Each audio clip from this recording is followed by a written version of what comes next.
Claire, last week you spoke after Manchester City about the importance of playing another WSL one side and measuring yourself. What have you learnt from today?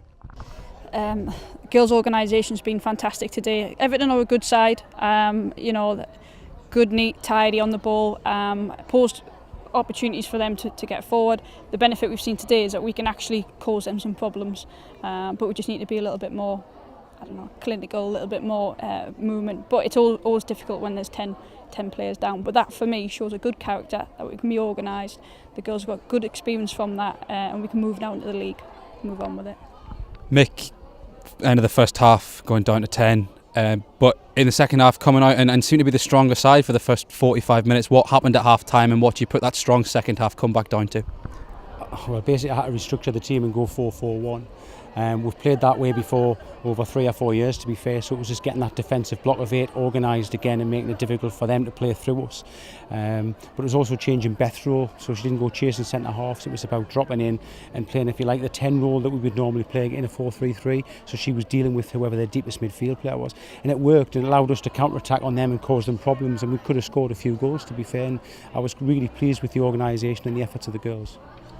2 top flight teams you've played in the last 2 weeks, Manchester City and Everton, going into what is essentially a huge top of the table clash in 2 weeks' time at Doncaster. How do you feel this sets your team up, and what stead does playing this calibre of opposition put you into to going into that game? Well, it's 180 minutes against 2 good sides from the WSL 1. From an organisational point of view, from a fitness point of view, we've been tested. And you'd like to think in 2 weeks' time, we'll be that much better for it, against a team who've just done exactly the same as we have. They've played 2 WSL 1 teams, but hopefully we'll have benefited more than they have, and it should be a good game.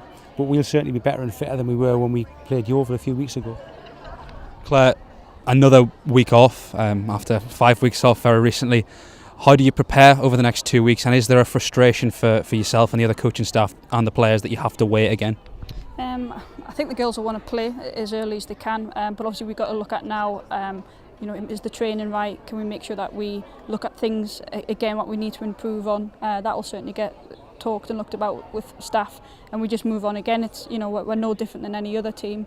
They've got to do the same as well, so give us a little bit of a break. We'll still focus on things that we need to improve on, and then the aim now is obviously we've got 2 weeks to prepare for the Doncaster Bells game.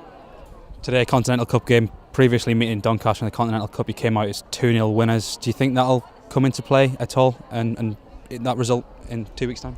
Yeah, I think you've got to take a little bit of confidence from it. We played well on that game, on the night time, so you have to. It's something that's always going to be in the back of the mind, but it's about how we play in those 90 minutes on that day. And the important thing is the league, the cups, albeit we finished with the cup now, but the important thing has always been from the start, is the aim is to get the top of the league. And Mick, the cup is finished, obviously we've gone out today, but what do you think the Continental Cup has brought to your season, and what do you think the girls have learnt from it? I think the great thing has been we've been playing WSL 1 sides. That's the big thing. And the girls and the staff have got a chance to have a look of where we're at, what the opposition's like at the top level, and ultimately see what can we bridge the gap? How far away are we? We learned a lot from Man City last week. The girls have come away being very honest and thought our fitness needs to improve, and that's what 4 and 5 sessions a week does for you. And the girls are looking to put their own work in. 1 or 2 have been speaking this week about joining gyms and things like that, and that's great. So the girls have recognised it. We've identified certain things, so it's been nothing but positive this tournament.